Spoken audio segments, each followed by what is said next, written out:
Okay, if you would, please stand with me for the pledge of allegiance. I pledge allegiance to the flag of the United States of America and to the republic for which it stands, one nation, under God, indivisible, with liberty and justice for all. Thank you very much. And welcome. Today is our briefing and our workshop.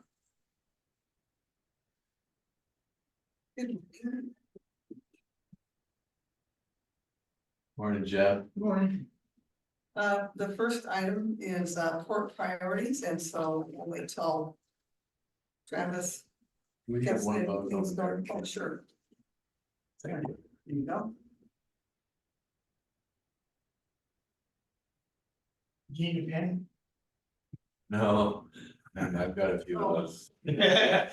Jeff, do you want an agenda? You got it. I got you. Thank you. First item is port's regular business and administrative improvement. Okay. So Travis, would you like to? Yeah. address any of that? Just a few notes of concern. Over the weekend, we had a beach vessel. Friday at the North Shore. It was intentionally beached from my reports and partially when talking with the owner, the boat was sinking. And they were able to get the boat repaired in about a 2-day window. They're back out to anchor now, so we don't have a boat on our beach, except we have this skiffs on our beach. All right. It's not parking them at the dock as which is normally required. Okay. I provided him with a letter indicating that being that his boat wasn't seaworthy, his large boat that he beached, that he wasn't welcome at our dock. Mhm. And that the skiffs needed to be removed from the beach and put on the pier and paid for per our policies. Okay. So we'll see Any what comes of that. response? No, I was able to get the letters dropped off yesterday evening. I have not made contact with the owner since then. Okay.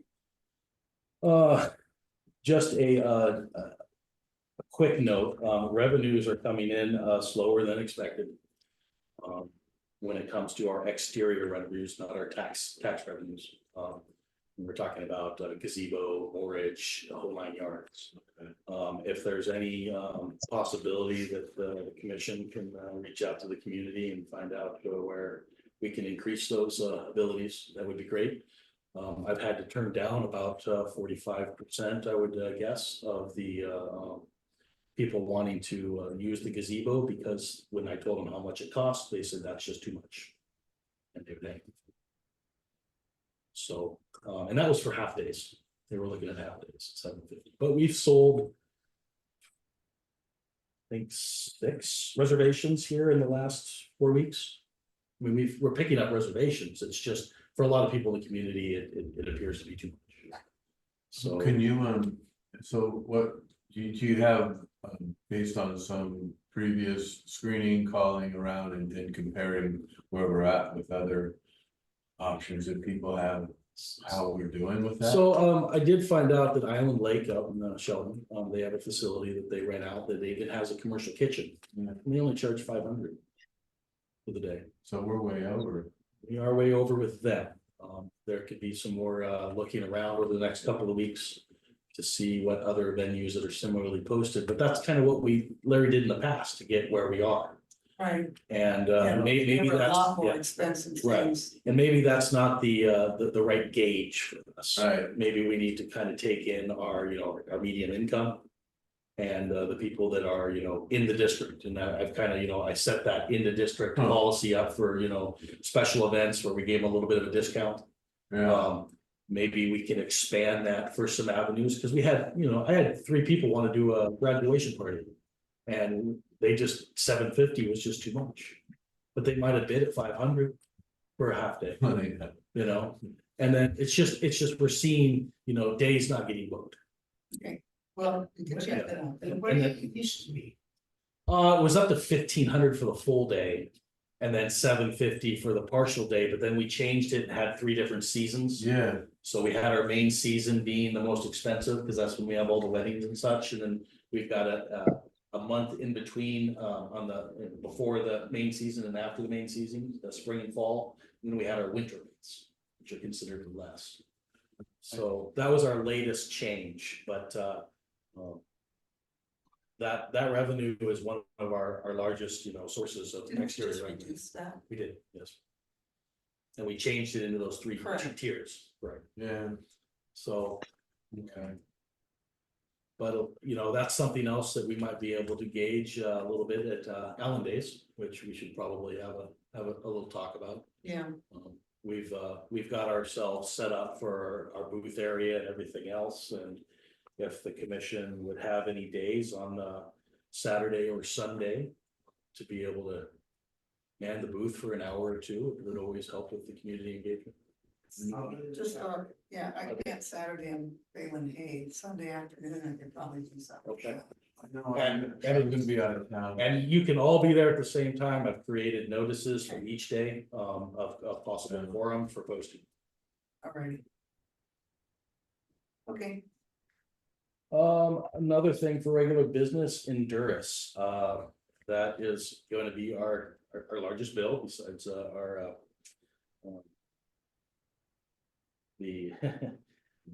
a few other items, but Endurus is gonna look at about 45,000 this year well, for a year.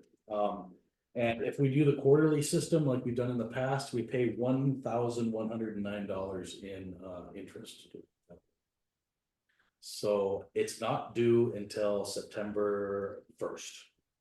So it would have to be set up in the August cycle.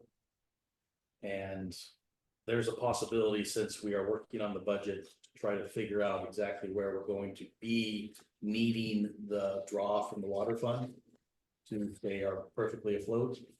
We may consider doing that a little bit earlier so that we can cover that entire cost. Okay, so that we can save $1,000 in. yeah, But that's gonna be something that Jeff and I will work very diligently on to try to determine whether it's feasible for us to do it or not. Okay. Because we've been on this quarterly system for just through last year that I know haven't gone back to look. Yeah, If we've had a quarterly system in 2022 or 2021, which it's quite possible we did. yeah, it's getting back on solid ground, which we're headed towards, part of that would be really important to try to figure out to do.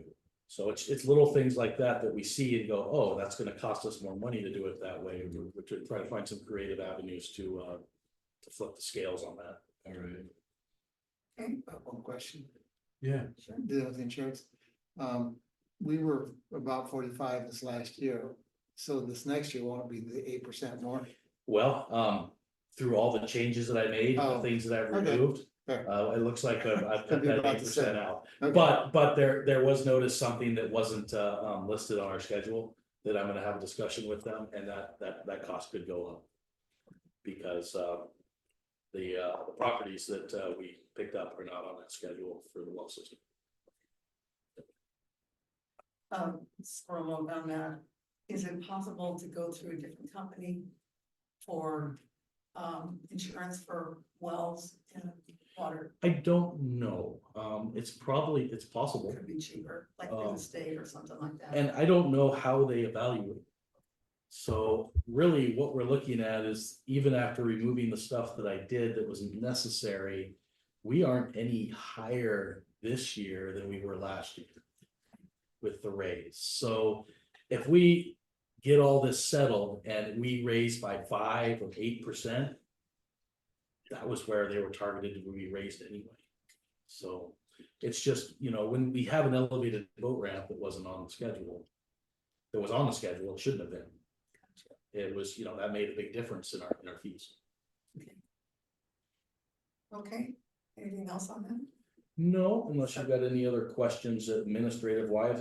I've got 2 subcategories there, Okay, subcommittee and protocols to Yeah. discuss. subcommittee, what would you like to, let's talk about that one. Well, that's up to the commission how they'd like to strategize forming subcommittees. My suggestion is just, 2 different committees would be water system and strategic planning.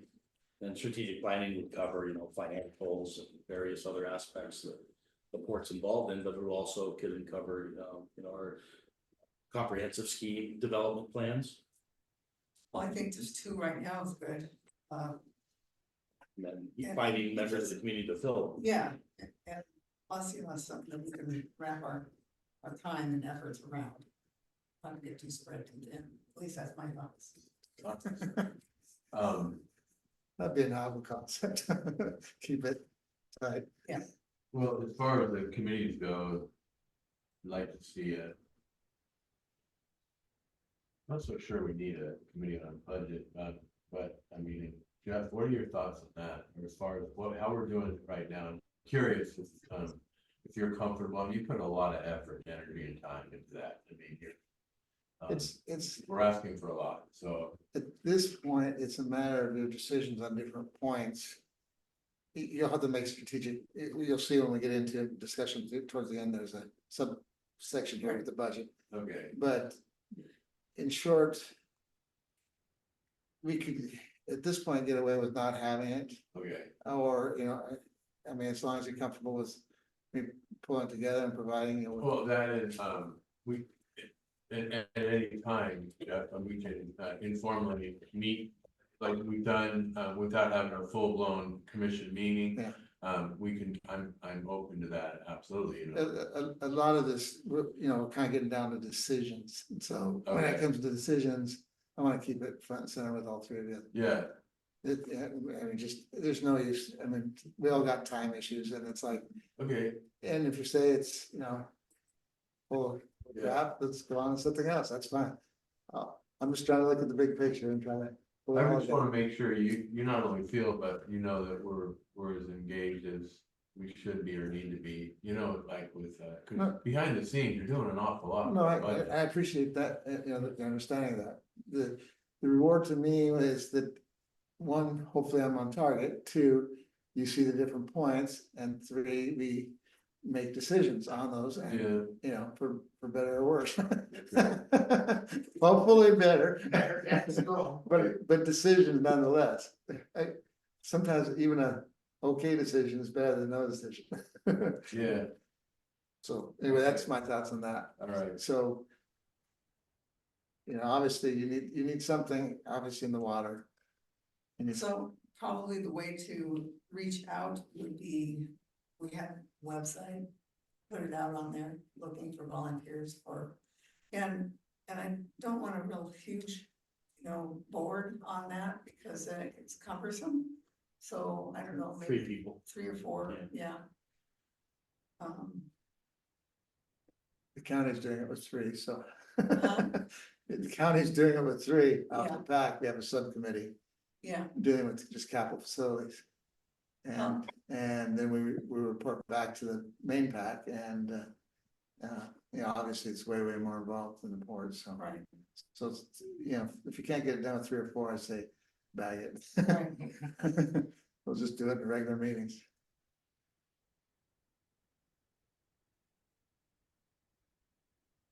Okay, I can work on a website page build for that and make sure that it's prominently posted on the front page.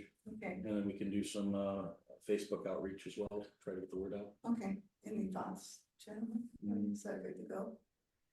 no, I'm good. Okay. Next would be meeting protocol procedure. Yeah, so in order to try to keep everything as fluid as possible, we just discuss, how we prefer to see meetings roll. If the commission would like to see, changes to how the flow of the agenda is. I could certainly make changes to that. I'm also a learn in progress as well for a lot of this, so I've been visiting a few other port meetings to kind of see how they do business. And unfortunately, a few of them don't have hardly anything going on, so it's been I'm trying to catch ones that have a lot going on, and so that I can see how they manage. Well, I know that we've made a few mistakes on stuff, but all of this, there's always gonna be that, I shouldn't say always, but this is a work in progress, there's always new things, new happenings, I think we're making better progress, absolutely, flow charts help. Yes. Having this I think it's well done. Just, we've had a few blind sides, but nothing that's not overcomable or fixable, really. Because, and we gotta be honest about it and forthright with what we're doing and when we do make mistakes, we just go, they made a mistake, we'll fix it. So on that note, I would like to add that we need to be more disciplined when it comes to our meetings and and particularly, public comment. When we have it on the agenda to have discussion, the Q&A specifically needs to be only, like, if we're gonna respond to a question, there's twofold here that I'm going direction wise, is that if they have a question for the commission on point of what the discussion is, that's great. What happens is that gets taken advantage of, and then a question comes out that it's not part of what that discussion matter was supposed to be. We don't want to go to those rabbit holes. Right. Right, okay, and second of all, on that note, and I've talked to Travis about this before, and he was respectfully heard me out, is that he's not to speak to that matter unless we defer to the executive director, because it's a question for the commission, and we often need his help, but we'll defer over there, but otherwise we need to speak for ourselves. And so, and the other part of that discipline is when they're having public comment. That's not a discussion time, that's their time to have a public comment, and there are more and better spirited public comments than others, right? So, my point is that, we don't want to get caught up in answering one person's question because we like their question better than some of the other questions. So it's just a good habit and good discipline to not be responding to any questions during public comment at all. It's not a discussion time, it's their comment time, it's their public expression of what their time, how they want to do it. But we got to be disciplined and not respond to that. Okay, and then I was going to suggest that we go back to one public comment, beginning or the end. And I mean, that's open for discussion, of course, but what do you think? Well, I think at the end, it's always better, it's always been kind of a. There is a, at least they probably changed it again, public comment was required.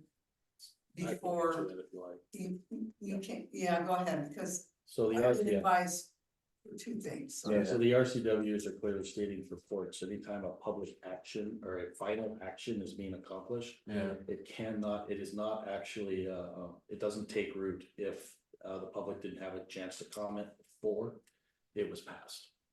okay, So that's why you're seeing the public comment section at the beginning okay, of a lot of port meetings, almost all port meetings. Okay. So far that I've seen. And sometimes it's at the end and sometimes it's not.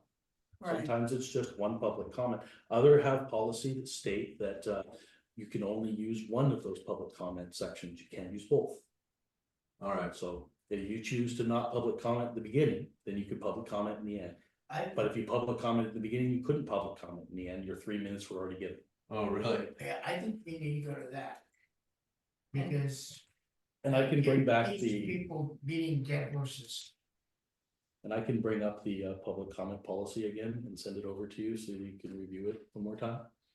The only caveat to that is and sometimes things change and we have to add something to the agenda, right? And maybe it's an act, because not every meeting, we take action in most meetings, but not all meetings, right? So I guess what I'm saying is, if we add anything to there where we had an action to it, depending on what we do with the public comment here, we gotta take that into consideration. I agree with that. You know what I mean? I mean, as far as adhering to the RCW, anyway. If we go at the beginning and they get a chance to comment and then we take our action, Right. then that covers it. And if we always do public comment at the beginning, whether we're doing action or not, we're covered, right? I mean, we're doing it proper, I would think, anyway. I don't know what your thoughts are on that. just a minute. I know that's fine. Just don't take action, please. They don't, like here, don't make decisions. Well, Oh, we can't. No, we're not. Okay, good. but I wanna give my 2 cents. Yeah. It's very cumbersome to have two. I understand that. But we also have to remember we're public servants Yeah, and I agree, there's some that are detractors. And it's difficult to navigate through some of that.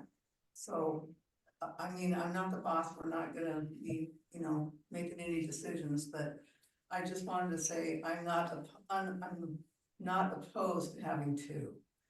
Yes, it'd be a lot easier to have one and have it at the beginning, I see. but that's all. My suggestion, if I may, I'll just re-provide the public comment policy that's Sure. already adopted. Okay, I will have both sections on the agenda for the next meeting, public comment in both spaces. all right, And you can choose to engage with the policy that's and perfect, remove that second one if you would like at that time. that's perfect, that's how we should be doing it.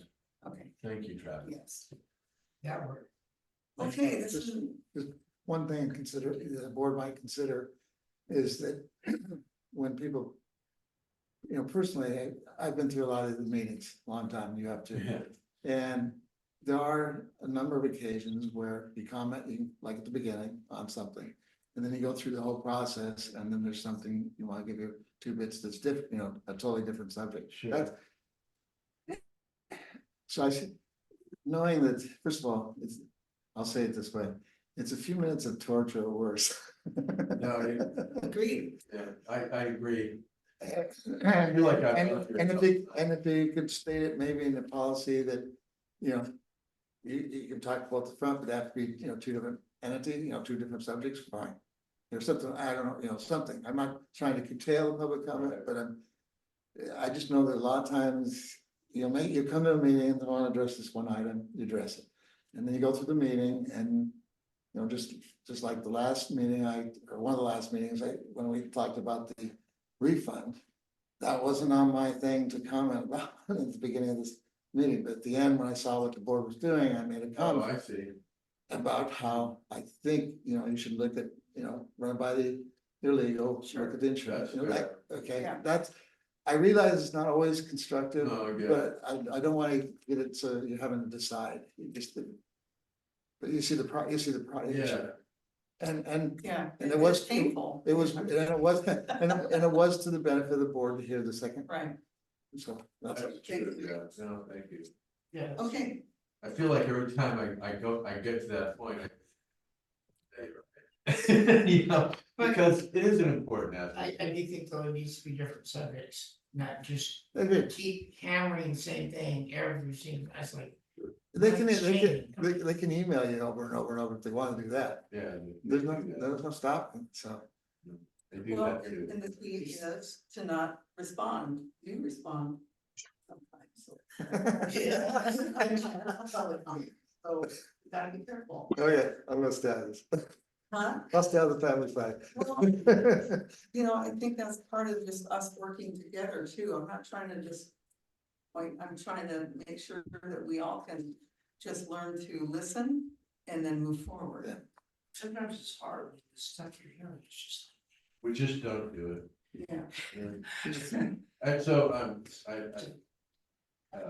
there was a show, I forgot the name of it, it's a real short skit, and she comes in for help for therapy, and it was like, well, I just got 3 words for you, just stop it.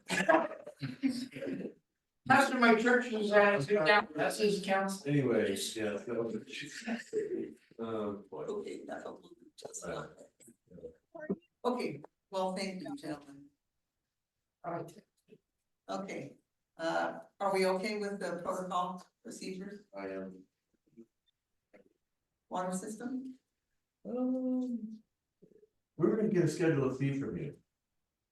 A fee, Yeah, it did not. a rate schedule. Yeah. It was like the short version of The the. short version of the short version. See what we're saying, we got time if you wanna, While we're discussing something else, I can print it off upstairs. okay, cool. So, you got the memory care refund there. That is being addressed with our council to see exactly where we are with our policy and, 25,000. and the 25,000 that was paid, because the Wolf Court has done quite a bit of late work to follow up on that project and various other aspects over Larry's administration and, mine as well. It just goes back to the policy, if we don't have things set in stone, then we got it. So, I provided a complete packet for our council to review those items where I've actually gone through and highlighted the sections of relevance so that it won't take him less time on his part, because he's cheaper, I'm cheaper than he is. And in that response, we have actually have a scheduled conversation with Tim 10 o'clock on Thursday, if anybody in the commission is interested in making that. What's that in regard to? Yes. It's regard to this and a few other areas of concern. Be good for one of us to be on that. It's What time, 10? I'm confirming right now. I believe it's 10 on Thursday. I may have a TPO. 10 a.m. on Thursday. TPO, is that where you've got? Well, Ted used to be on that one, so I've been trying to go to those, and so we need to designate I got somebody you. soon. 10 a.m. on the 18th. Yes. I can do that. Oh, If perfect. that's okay. That's great. Absolutely. I like to be in on those, because it's pretty informative as far as. I mean, Travis, you're good at explaining and articulating conversations. I appreciate the wisdom of another set of ears. Regional Transportation Organization. And they are key in making decisions how transportation monies are spent. And it was developed in 1994, and so it's committees, a group of all of the elected and city officials, county boards, and business people that all get together. There's about 25 people that meet quarterly. Actually, like every other month. There's a TAC. Travis sets a phone call, right? And Yes. and then also executive board. So I would often go to both. And it's the integral part of making the information for again, how transportation monies are spent and where they're spent in our districts. Okay, Are you talking about PRTPO? Okay, just a second. So we can talk more about that, and you can probably share a little bit more, and I can share a little bit more to get you up to speed on some of that. yeah, because I don't wanna volunteer something else, I know what I.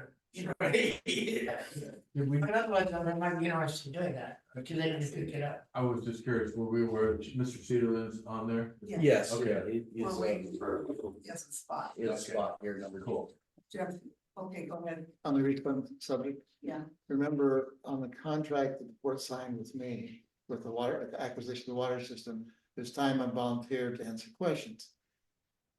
Yeah, in effect, I went through, and you have like 22, 25 different points, shortcomings of the design that they did, that I provided the port. So while it's no cost to the port, in effect, it was a cost because it was part of that agreement. We never assigned a value to it, but I'm just saying there needs to be some consideration because they provide a port document or the document to the port. The port didn't have it, at that time, an engineer look at it, but as a layperson looking at the surrounding water system, identified a number of points, shortcomings, and that were never addressed, and then eventually, it died, but I mean. So I'm saying, what I'm trying to say is, you may not have a policy, but it has been consideration to his plan, and those factors should be considered in whatever the. we definitely will. Okay. And I've talked with Tim about, we believe we have what we can see in our policy that will work. We just want to make darn sure that we're on point on that for a consideration back to the port. Okay. Gotcha. West Sound Engineering, Yes, so we had a meeting on the 10th, John attended for the with the DOH to kind of, lay everything out and say, here's where we're at, here's the problems we're facing, this is what our plan is to rectify those problems.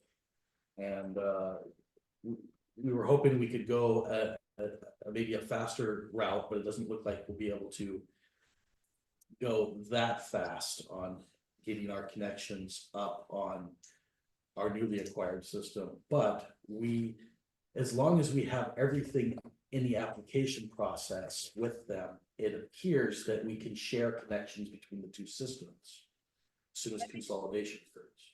okay, So that would get us to a point where builders can start buying connections from us off of Jeff's system, rather than being stifled by the fact that, there's the Port of Allyn's current lines aren't within reach.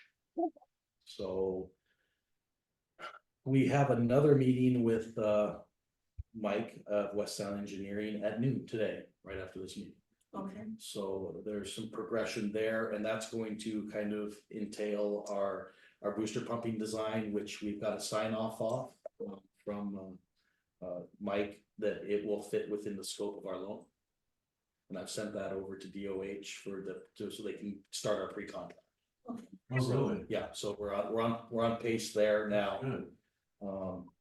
But we're right now, our biggest issue right now is trying to determine whether we can pull the fire flow out of the booster pump design and get it to be incorporated into our gravity feed system, because if we can, that drops the price of that pump by tens of thousands of dollars. It's a huge savings. And then Mike also said that there are booster pumping designs that are within the parameters that we're looking for, that are self-inclusive and don't require a building. okay. So then we might be able to get one going that doesn't require a building, that literally is a self-contained apparatus. I got a question on that. Yeah, I'm sorry, go ahead. I think you had something to say first. You know, part of this meeting is because I sat in on the meeting with DOH. My opinion, just my opinion, because I don't, when it's the port and your engineer and others, I'm letting, when I hear things, I just have to let them go and let them do their thing. But my feel is people, the state, engineering and others don't quite understand what's up here on the hill. And because even like the DOH questioned me with the additional connections on there, they were concerned that loss of pressure. And see, that's, they're saying one thing, they're taking the, sinning side first, instead of, okay, how did you solve the problem side of the problem, I said, well, for openers, we never had a day, we were designed up to 41 gallons per minute peak hour demand. Never, except when a line froze up there last winter, have we ever exceeded our peak hour. In fact, we've only, the closest we've ever come is 75%. And so, and that's with 21 connections. And then once I said that, it just like flattened the whole discussion. Yeah. There's no more. So what I'm getting at is the issue of in or out of the pump house is not, I don't think it's an important issue, but in reality, it's probably going to be inside because one, it's more easy to secure. Two, we got, if they choose to look at how I design tying all three levels of the port's proposed system in place, you're gonna have to do stuff inside the pump house. You're just gonna have to, because the design I had is pushing water into your tank from our well, using your line to feed the booster and shooting the booster in two ways, high pressure up to service the high areas, but then a regulated lower part to service my old lines.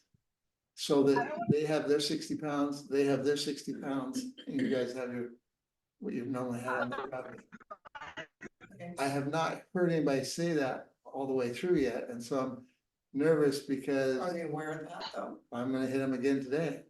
Okay, Because to me, there could be significant cost difference in that design. In other words, what I put the outline, unless there's just something I'm missing totally in head pressures and demand and what have you, you don't need a new transformer, you don't need new wiring except for the new booster. You're using almost all the existing infrastructure. The one thing that nobody keeps talking that makes me concerned is the old plan. There was no way you could use your existing infrastructure or my infrastructure.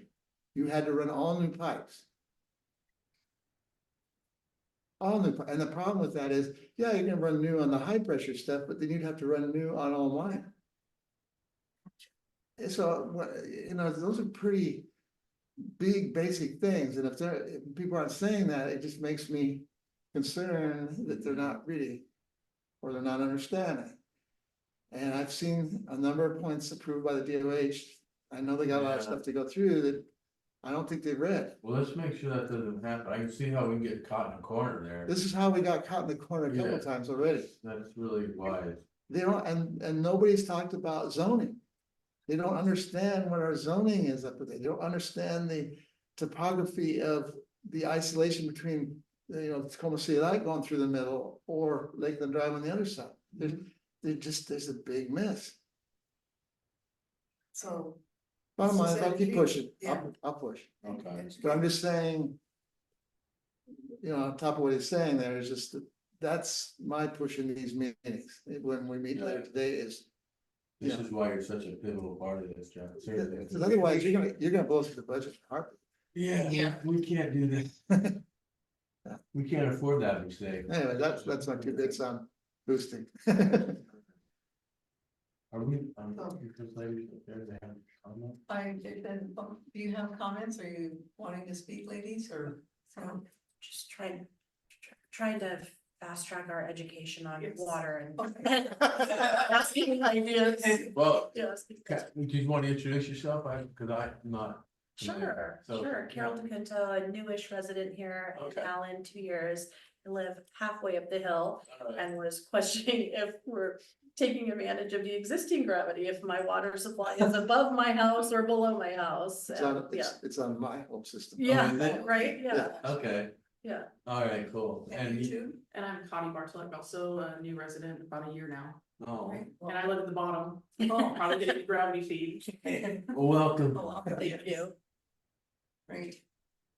Okay, next for kids on housing, or housing kids at, is that what it is? Yeah, we could do housing kids out. Yeah, it's kind of confusing. You think it'd be kids at housing. I had a question that before we went on, I wrote my note.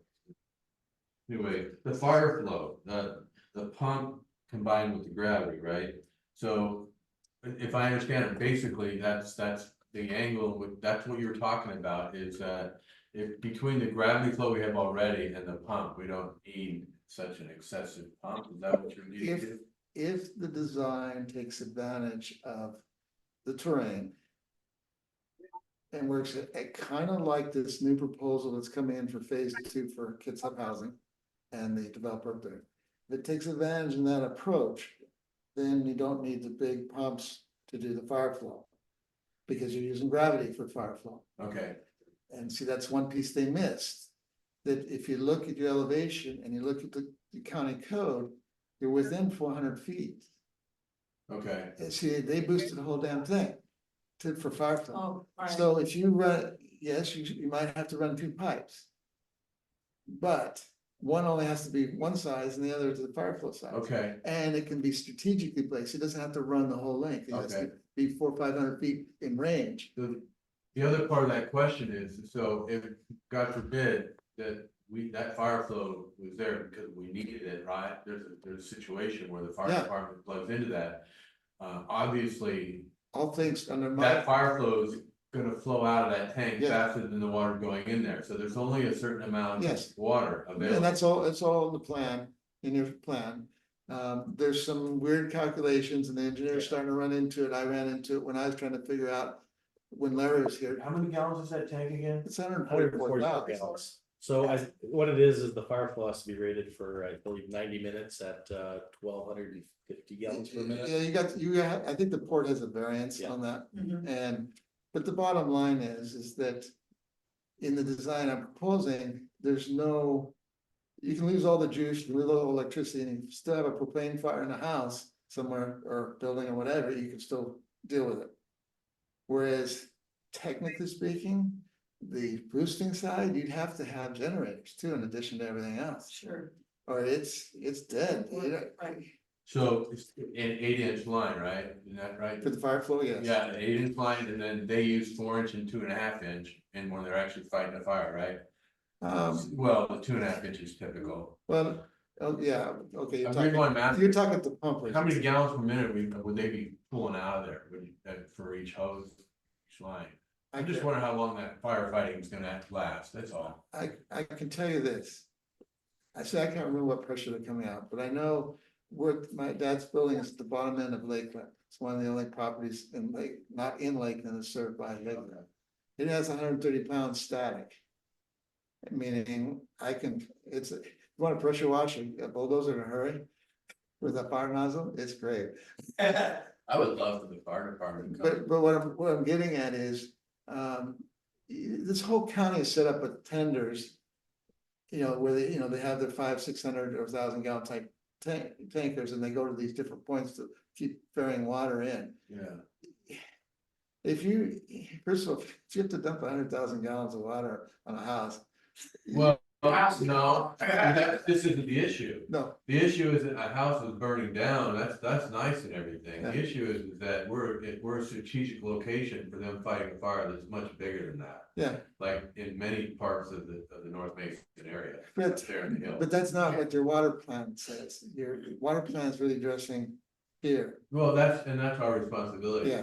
but the fire department's thinking beyond that, Nah, they are and they are not. you don't Okay? think? I don't think. Good. Leave it at that. Okay, Part of the I think they want, but I don't think they've figured it out. okay. I think they want part of that, but I don't think Okay. they've got it figured out. Yeah, no, we're doing what we're supposed to do by thinking about these things, but I was curious what's going through the fire department district's mind when it comes to systems like this, in or around. the county. Yeah, I mean, they want as many of these as they can get. Right. And obviously more points they can go is great, but the first objective is to your service area. That's right. Yeah, it's the first, unfortunately. So do you have that set up with the fire department? So part of our discussions with Mike has been that we will need to talk to the fire department again, the fire marshal, about our fire flow requirements and see if there's a possibility for a variance, depending on what we discuss Right. between our water That's policy what I was and their requirements. Because if their requirements are under what our water policy is, then we would defer to them. Yeah. So. Yeah, But they're not. exactly. That's. I'm sure. They're over reports. That's always the issue. I mean, they want everything they can get. Sure, well, I get that. Yeah. And it may be appropriate at some point just to invite a representative from the district to come to our meeting with that. This problem will disappear in a few years, Huh? because you eventually will have to add another reservoir at some point down the line. And I believe that. And that problem will disappear. In that Yeah, particular. our reservoir is just not tall enough. We had more head on it. There we go. Well, no, volume. You will volume it. Sure. Well, that's another discussion, where would we put that, but if we go there later. Let's not get too Yeah. far ahead. Later. I'm trying to get as many connections on here as possible to pay for it. Well, there's a lot that can't be developed up there, right? Yes, it's not big enough for something like these. Okay. And Okay. the port didn't want to spend more money, remember? That's why we did the BLA. But it's good to be thinking Yes. about those things. We're making decisions today about where we're at, so. Okay,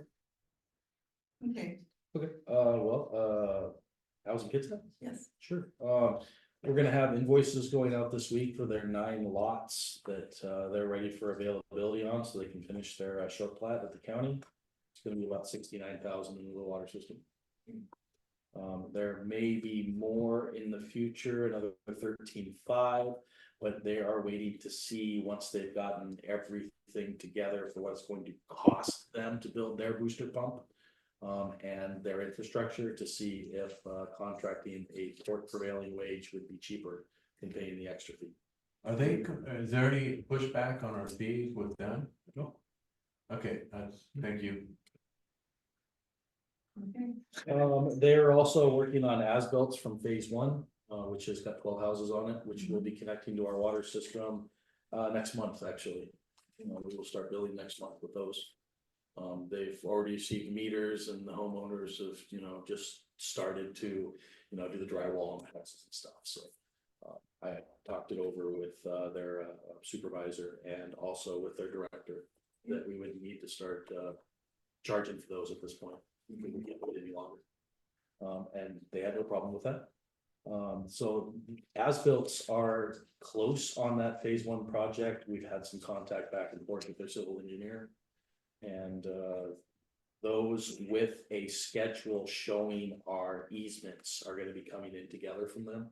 Because that particular project was so chopped up, there's a lot of different documents that show our easements. So I said, you're gonna have to provide us an outline with each property, showing which document, so that we can put that in our file to prove our easements, because one of those files had half of the easements, and then the other easements are all screwed out amongst separate easement agreements filed with the county. Is that something that we can clean up, or is it worth it? No, it's not worth it. Just once we get the outline from them and all those documents in a row, we put it in a packet, it's done.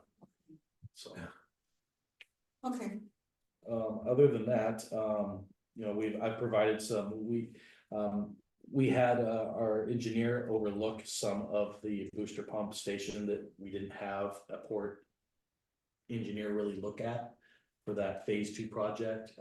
We got some comment back. I'm providing that to Northwest Water so that they can make some changes before they reapply to DOH for their second go around to get approval on it. Some issues between fire flow and head pressures and such.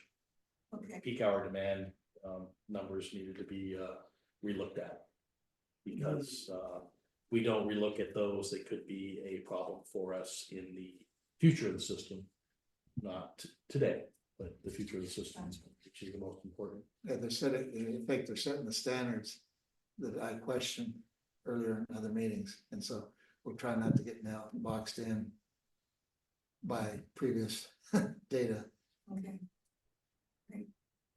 Makes. okay. Next on the agenda is Cedarland Homes. Yep. And So, you want to address that? we had had a conversation, John and I, last week. I would say it was a good conversation to have. We needed to kind of, feel out where Cedarlands were going with their projects, and where we were needing to discuss, some of that back pay that's over the report.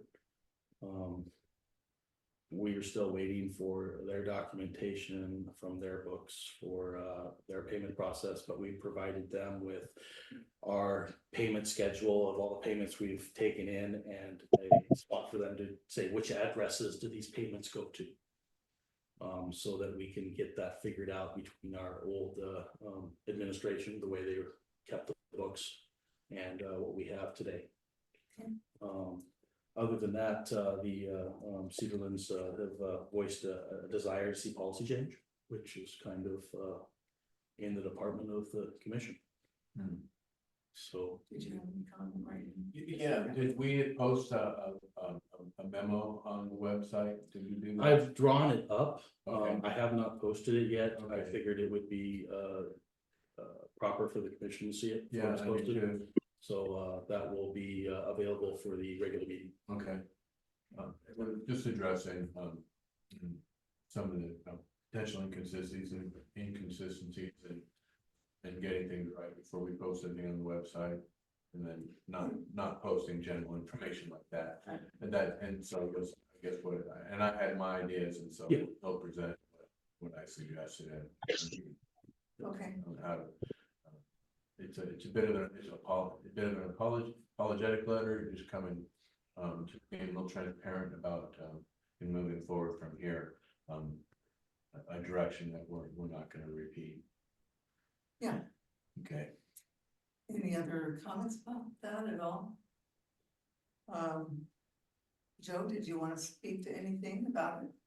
Asking a question if you want to speak to anything. Yeah, Judy, thank you for the opportunity. Who's trying to talk now? Yeah, we felt we had a constructive meeting We with got no Travis. video on you, no voice, Joe. Yep. He's muted now. He's on mute. Oh, he's unmuted. But we aren't hearing him. No, maybe the volume. He's muted. All the way up.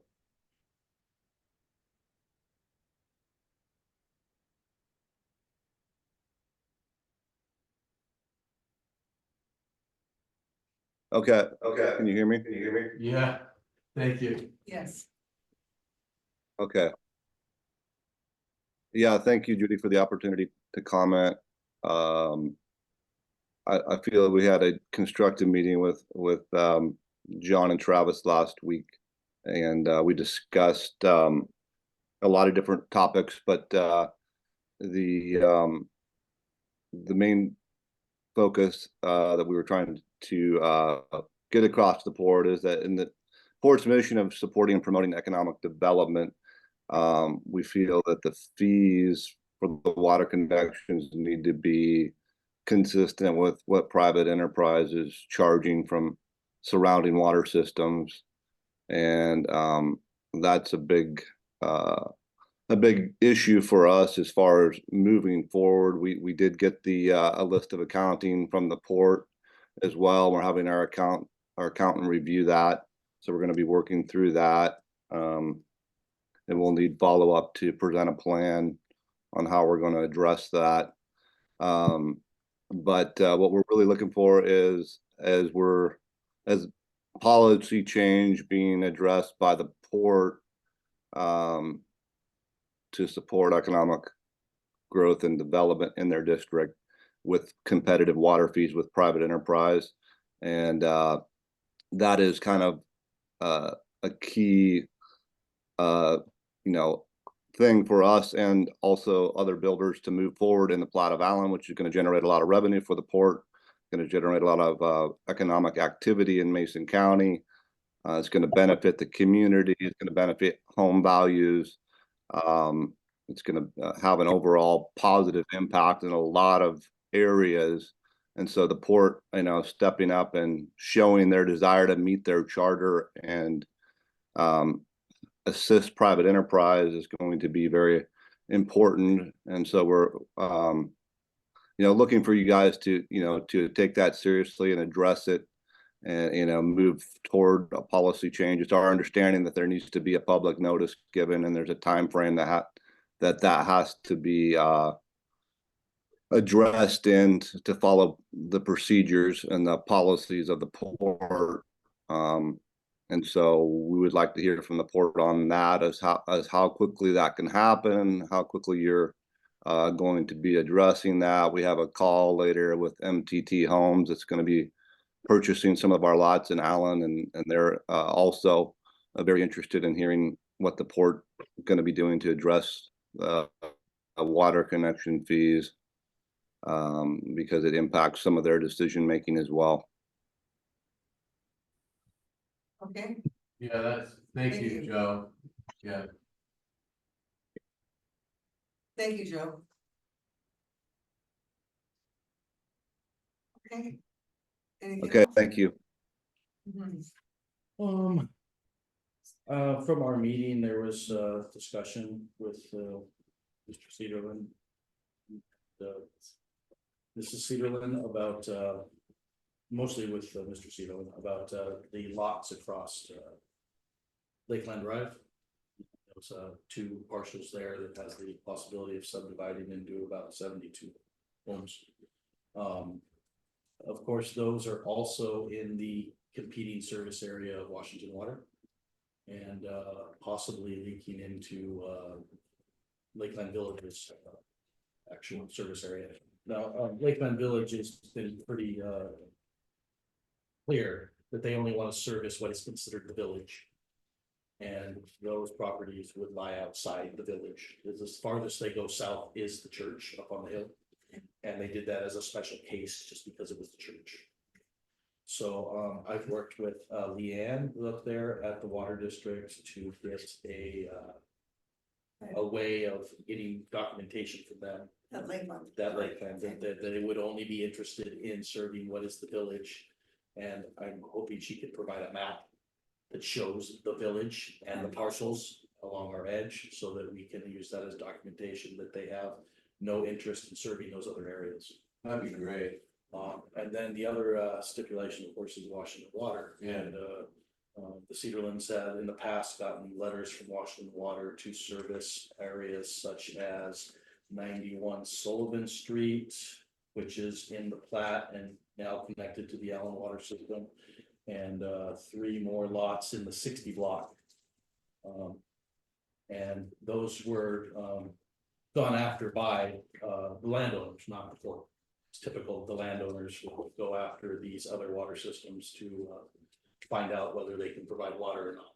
So since we are a port, we have to defer to the private enterprise. So Yeah. once we get letters from private enterprise deferring water availability to the port, then we could start to work on answers on whether we can provide water to those lots. Excellent. Jeff, A quick thing, just understanding one subject related to rates. I seem to recall that there's a WAC that, Washington Administrative Code, where when you're determining rates, and this has always been a complaint I had with Larry, is that when you're picking rates and determining rates, that you need to consider what it takes to run your system and maintain your system. The state wants no more systems come, I think it's between Group B and Group A's, I think there's about 15,000 water systems between the two groups. And there's about 10 of those or 11,000 of those are Group Bs, and they have a lot of them that are just not financially sound. And they're trying to, they don't want new development coming without being fiscally, financially sound. And they're not financially sound because they're actually not, even though it's expensive, they're not charging enough to build reserve, correct? Yeah, so it's tricky when you compare the water systems. My brush with it on different systems around here, when I was looking at rates, is that most of them are not financially viable. Most of them. In fact, that's why POD 1 took over a bunch of them. I mean, like on Lakewood where I live, it was like $23 a month for a long time, until about 15 years ago. And then they couldn't manage it, so now they do, but now their rates are $58 a month plus water. So I want to see the rates for less so the development happens too. Yeah. But So, at the same time, just, in the context of keeping this viable, not any other issues. Yeah. This has to be addressed in that concept. There's Yeah. other issues, but that's other issues. Sure. No, and what I like about this conversation is, when we settle in with whether or not we make any adjustments to our schedule rate, our fees. Right. That we can communicate why we're doing what we're doing or why we're doing or why we're not doing. Right. And we need to be able to communicate that, because then, and for good reason, it has to be sound, it has to be fair, as Mr. Seelan referenced, because it just needs to be fair. So I think for us to educate the public in the process of doing that, give us a better understanding of why we are gonna keep or change, whatever that looks like, our current schedule of rates. It's just really important we're able to address that too, so that the people, those that we're servicing, for example, we want them to be comfortable with the fact that we have a solid plan, so that when things fail, we're building a reserve, so we can replace pumps or lines or whatever that looks like. If we can get to win, and if we can get the sport to that point, and I think we should, my opinion. Understand, this isn't without precedence, and I'll give an example. North Bay Case Inlet Sewer. They don't have a plan. They'll tell you otherwise, and Loretta and Richard and I expect them, I have no ill feelings to them at all, but they do not have a plan. And so the rates, yeah, they do cover their expenses. They don't have a reserve. Yes, the Case Inlet now has about 3 million in cash in their account, but they have no reserve. And so they got dinged over here about 600K, which they'll get some grants to do for a fish passage. But there's been no consideration about the 3 along Belfair Highway. So what I'm trying to say is, if we can do this, we'll go from poor stepchild, so to speak, to okay, we're trying to do best. That's my hope for the public. And so the rates for them and others and me eventually, will be sound. yeah, right now, we're about middle of the ground, right? Middle of the pack of what we're charging. I don't know. Yeah, that's an open-ended question, because you Yeah. have rates. I'll send you You have connection fees and extension fees, so there's, I Yeah. mean, like in Lacey, you extend it or connect, I think it's $19,000. For, you know, it's a 1 inch, not a residential, but, No, I know, I just. In the home, and it's really pricey and out there, you Yeah, know, but you yes. know, that's what it takes. Yeah, and I understand that. so I'm not saying, I'm not supportive of the ports rates being as high as they are, but Yeah, they have to. You have, in that context of that discussion, you have to address that matter, and then we can work at trying to get them lower. so there's three fees involved when they hook up, right? There's three fees. You have the administrative fee, you actually have the connection fee, and Correct. then there's an engineering fee. So there's a line application fee that is the beginning of the process. Before you even get a water availability letter, so that you propose your plan to the port, and the port can look over those plans to make sure that they are going to fit within the port's parameters. All right, And then at that point there, once we've reviewed those and said, yes, we can attach you to our water system, then we ask for the water availability letter charge of the 5250, which allows you to get your permit with the county and to move forward with the building process. And see, that whole step was not done with any of the houses on Compass and any of the houses on Sullivan. And, yeah, those, That step was technically not done with any building or water system. right, but I'm to saying, date. because the others you didn't have to extend, like the block, Blackwell 47. So from 10 to 90, they already just sat right in front of the porch water line. how much is our line application fee? It's $1,500. So what was the third one? Well, the availability letter, how much is that? That's $5,250. But is that inclusive of the administrative fee and the engineering fee, or is that? That's outside of those fees. And then that's the third one is the admin fee. correct? Yeah, and then there's an admin of 15% on top of that fee. And is there an engineering fee, or is that something that I? No, the line application fee technically is the engineering. fee. Oh, okay. It technically is. It's basically if the port has to pay an engineer to review the documents, but sometimes we're not collecting all that money and keeping it. So when is It's going out and sometimes to a, yeah. I'm a little confused, so when is the 15% administrative fee? It's only attached to the water availability 5250 charge. So it's So like plus the seven, 5250? yeah, so it's 5250 and 15% more on top of the 5250, No, brother. according to the $52. policy. So how much? It's like $787, I think is what it is. How clear is that in our policy? I need to go back through the policy. Quite frankly. It's pretty clear in the policy. It's just, it's in a couple of different places. It's a lot better Because. than it was. All right. And did you print that policy schedule? Printed. All right.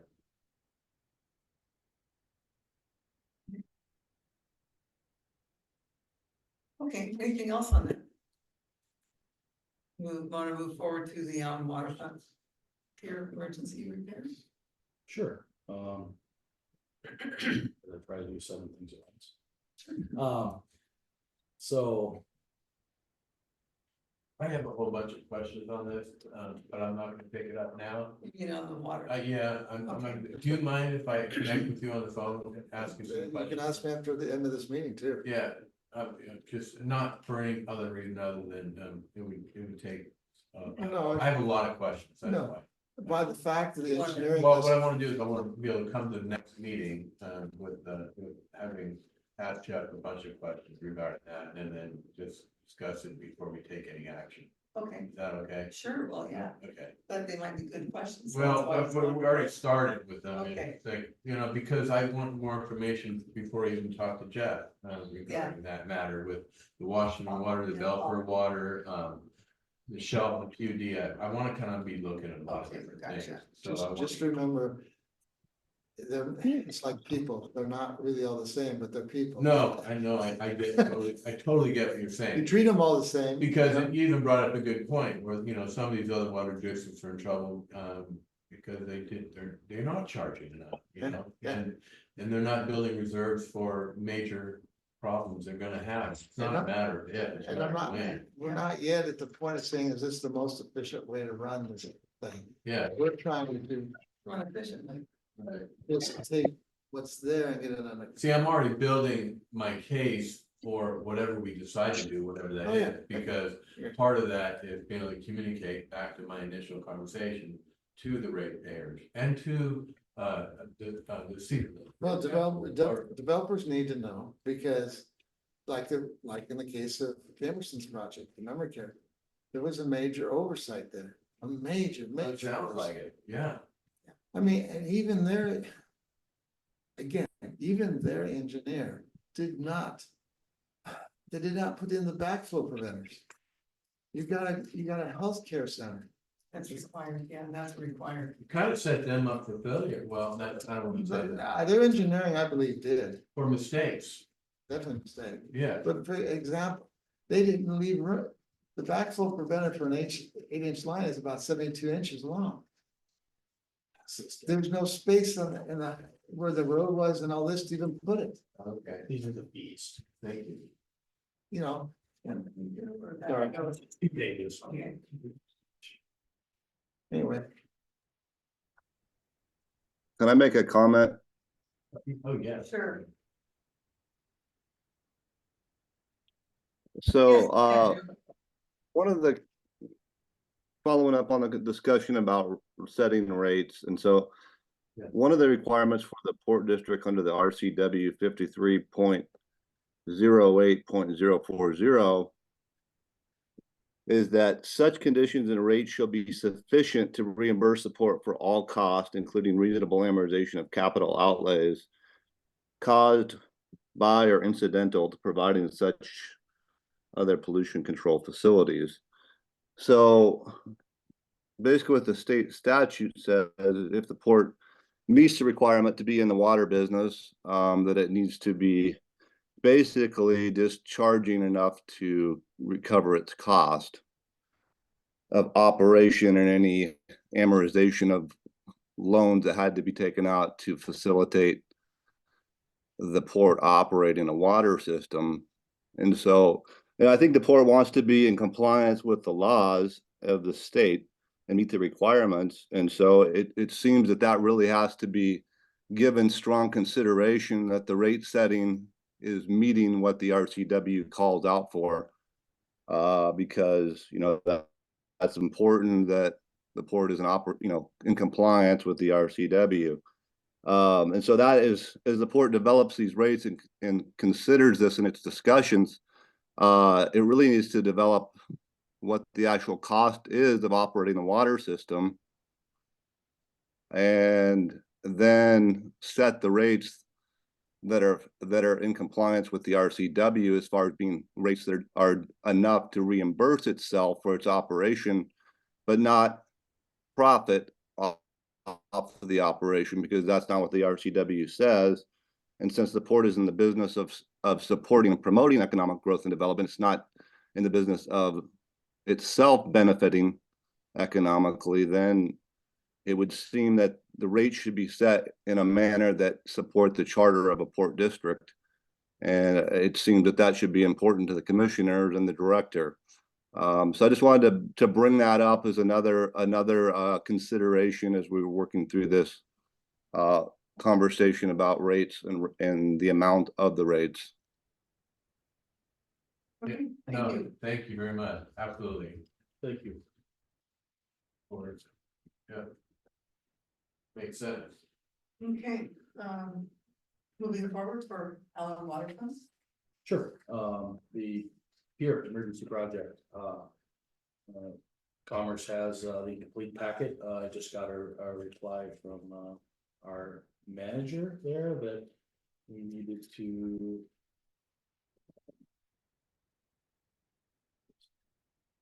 We've got task force folks coming in later today. So,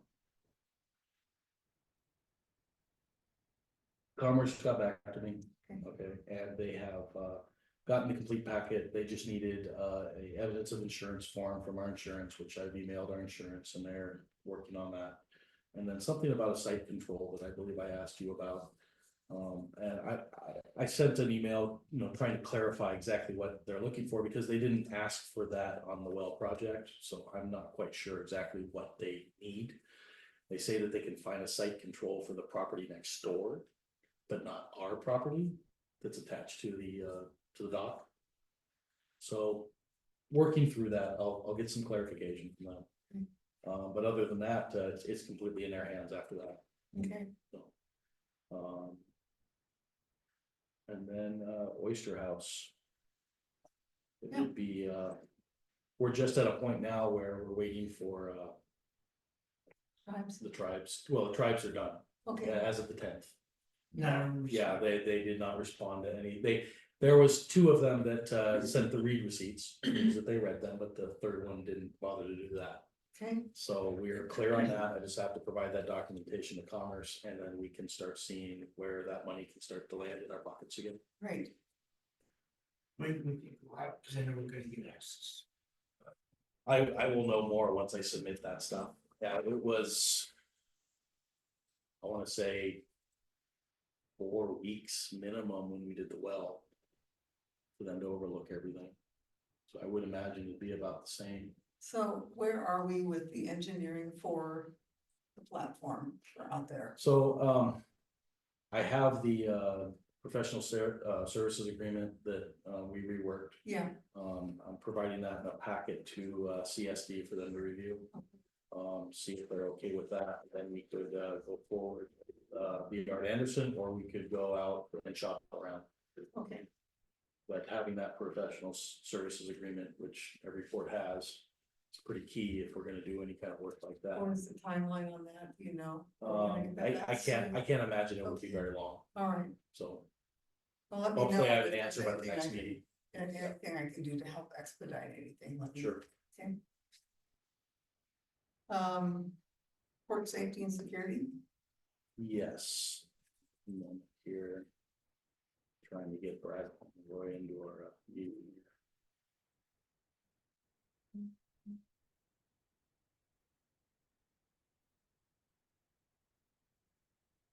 Travis, I'm here. Oh, okay, I'm showing up as Jim Hanson, but I. assure yeah, you, Brad, I got confused there because you're also in the, Jim's in the train too, so, okay. Real quick, well, port, safety and security, just a matter of, various tasks around the port. I mean, I suppose a beach boat is part of safety and security. Yeah. Sounds like we've gotten that, partially addressed. We've had a lot of good luck with, getting, our mortgage customers that have at times been a little temperamental with their payments to get paid up. Dawn is, still about halfway through stripping up, pressure treated material that he will, retreat. Once you cut the pressure treated material, you need to retreat the cut edges so that, it will, last us a little longer for, some tread that will be going on our North Shore, launch dock. And then, just getting that money in for the pier is going to, be a lot of our safety and security options for our docking facilities. Cameras are, a little bit stifled because, not Comcast, but Stalin came out and put the modem in. They brought a new modem, which was different size than the old, yeah, which makes the box that we have not big enough to contain everything and keep it weather secure. So, we're looking into another weatherproof box option, which we would have to purchase and reinstall. That one there. I think that one there that.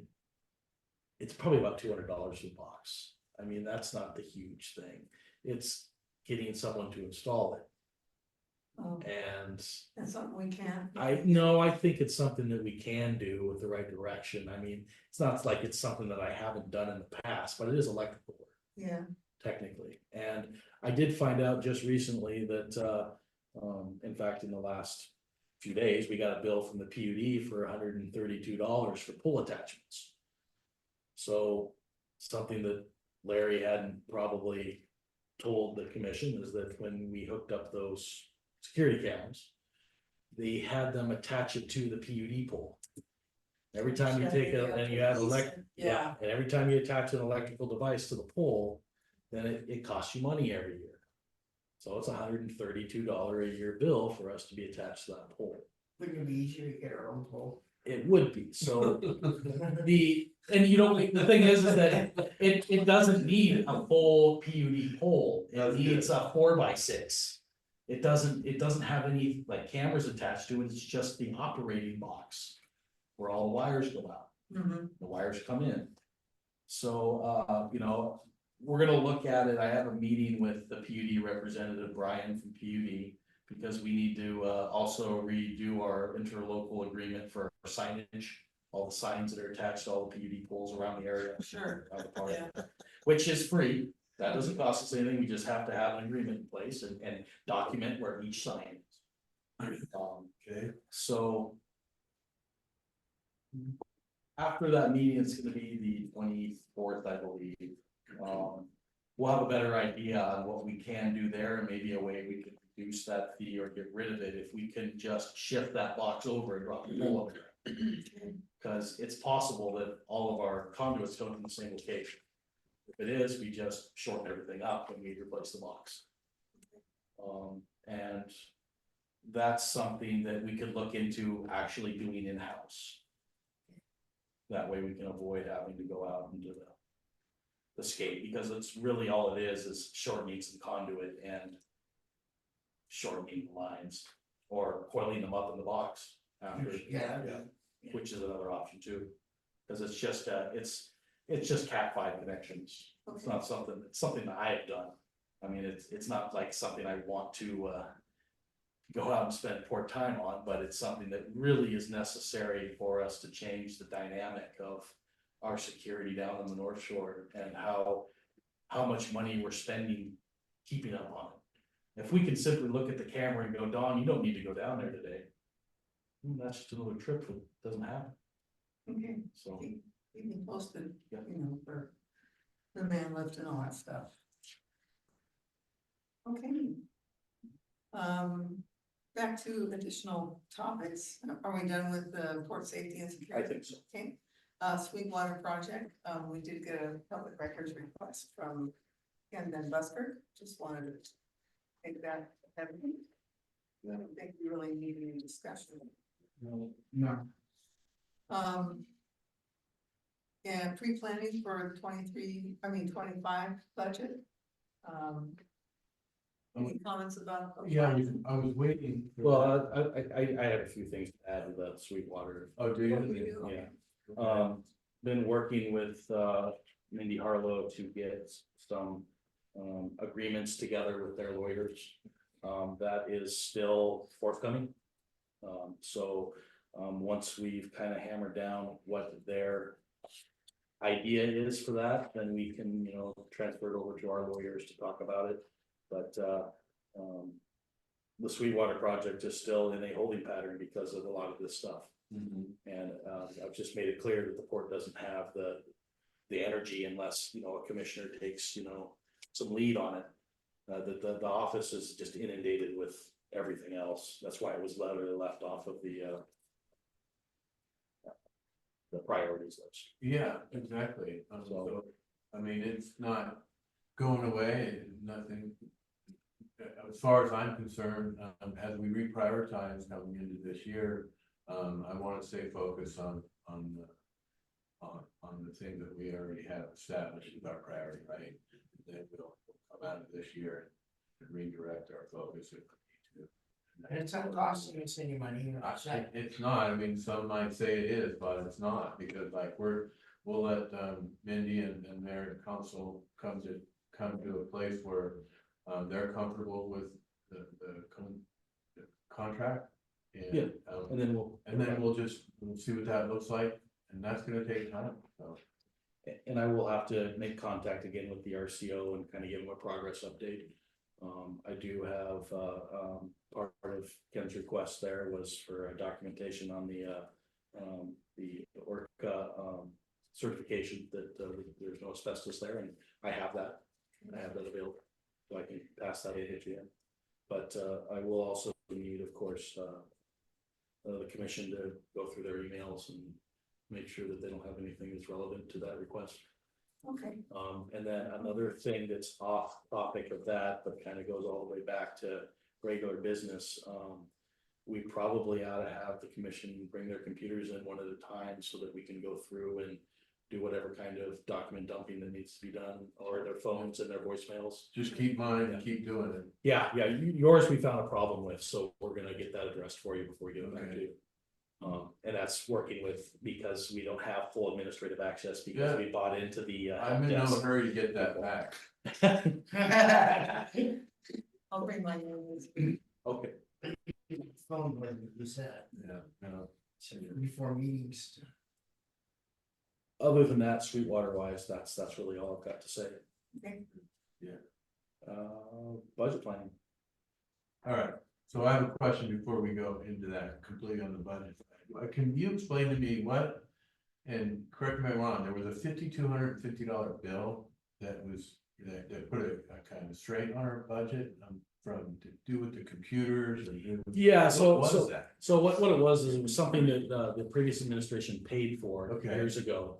Okay, and it was literally, the bill just comes every year. Okay, So they sent us via email the bill, which we don't owe for, it's for paying forward. It's not, it's an invoice for paying for the service forward. okay, So. we don't need it, right? We discussed that social media aspect of last Okay. meeting, and I have no plans to pay it. Okay, I know we're not here to make any decisions, Yeah. but I just wanted to confirm that. Yeah, we made that decision in the last. meeting. Okay, all right. So that doesn't, because we were talking about the budget, so that was a surprise. But Yes, that was a surprise. it's not It relevant. wasn't what I was working with last Right. fall, I mean, this spring. No, we're not gonna worry about it. Yep, It was something that was still in Leanne's Alright. budget that she had worked with the commission. Because that leads into pre-planning for 2025 budget. I don't like surprises, we know, none of us does. it's okay, you're gonna get another one. You want to try to set up a budget workshop separately, or you want to discuss anything like that? We need to. Well, I think before we have a workshop, we need the two of us to grind out as much as we can get ahead of you, so that you're making decisions. Or have the ability to look at something and make a decision, because there's too many facets here. There is. You're gonna see in a second when I come down through what I have just for this workshop. Okay, You'll understand, it'll make more sense what I'm trying to say. Right. So just tell me when you're ready. no, go ahead. Now's the time. Okay, so basically I've started the 2025 working the budget. First observation is that there's gonna have to be some tweaks on those reports we're starting to create, because they're omitting certain things. Like, for example, well, I'll take the trial balance report for the outstanding debts. It only shows 48 accounts when you have 70 some. Okay, yeah, so, but the billing shows the right amount of billing, so the question is it cutting out the zeros or not? We just gotta make sure we're not losing in the reports what's really out there. That's true. Because that's a monthly occurrence at this point of about 7,500 for all ratepayers a month. So anyway, so I've begun that process. Travis has provided me with some of the reports. And this is one report we're not getting, but you need to know at this point. At this point, the general fund, and we're breaking in two funds, there's actually 7 total, but there's these IDD funds and all that, we kind of like parked, there's no activity on them basically at this point. The two main funds are the general fund and the water fund. The general fund currently, as of the beginning of the month, and this is, if I remember correctly, this is before or after those vouchers went out. It was after, right? Yeah, it was before the vouchers. were- Oh, before. Yeah, Okay, so before the vouchers went out, except for the payroll. except for the what? Yeah, remember the payroll was. Oh, yeah, was still- yeah. Okay, so this included payroll, but not the vouchers that you cut on the first of the month. You're at 65,330 and change, 65,330. Okay, it doesn't mean anything in the perspective. I'm gonna give you something here in a second that will help put this all in perspective. So, but I didn't want you to be sidetracked by it while I'm trying to explain things, because we need to all be tracking. Okay, the water fund currently like same situation. At the beginning of the month is at 144, 195 and change.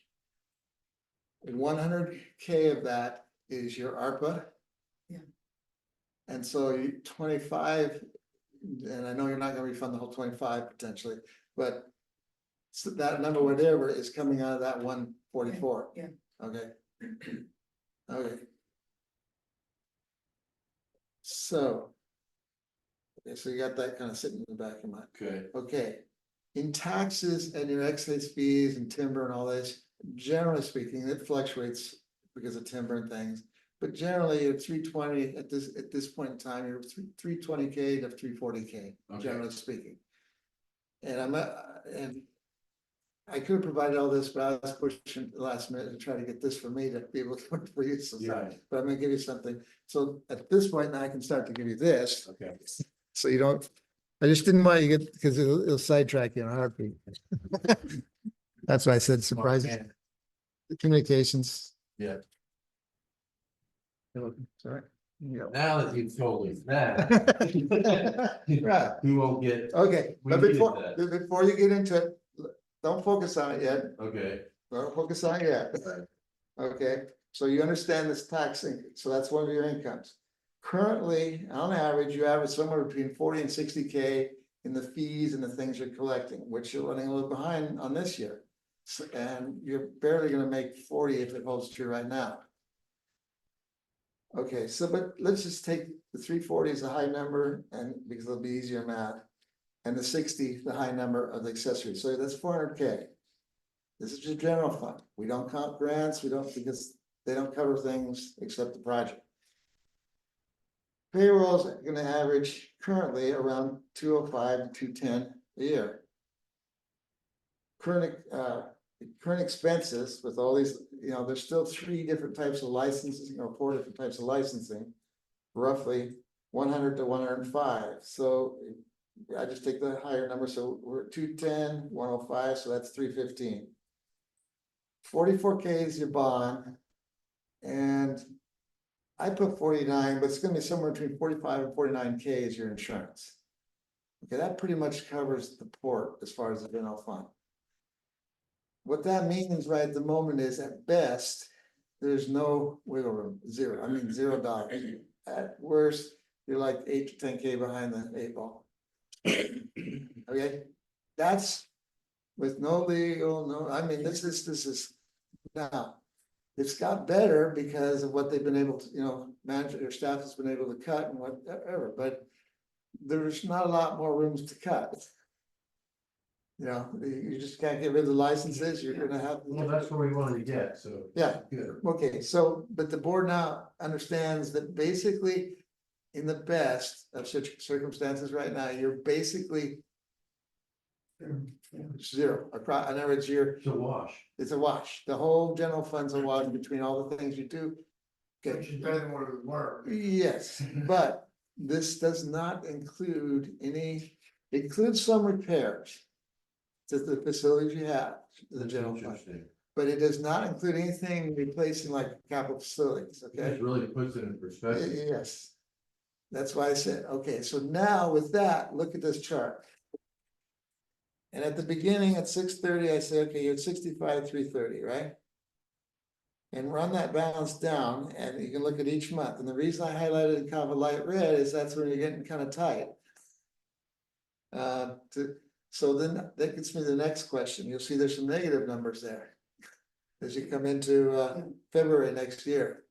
Question, is there, and I've asked Travis, I don't know if I've had time to look into it or not, but I've asked Travis, what is the negative effect of you picking up registered warrants?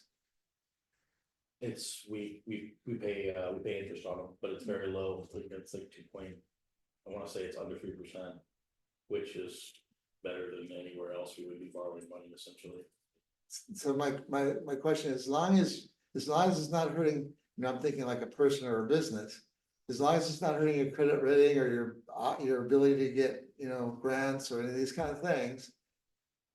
A recommendation I would have based upon this at this point, this is rough.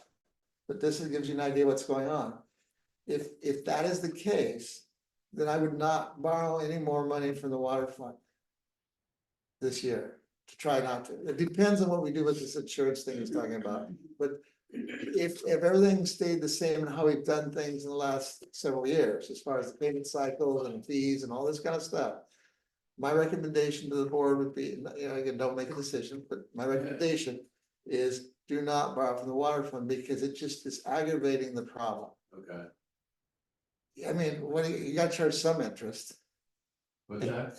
Yeah, Yeah, and then there was interest charged on the previous borrowing. Okay, so now, looking at this, so you see where this is, right?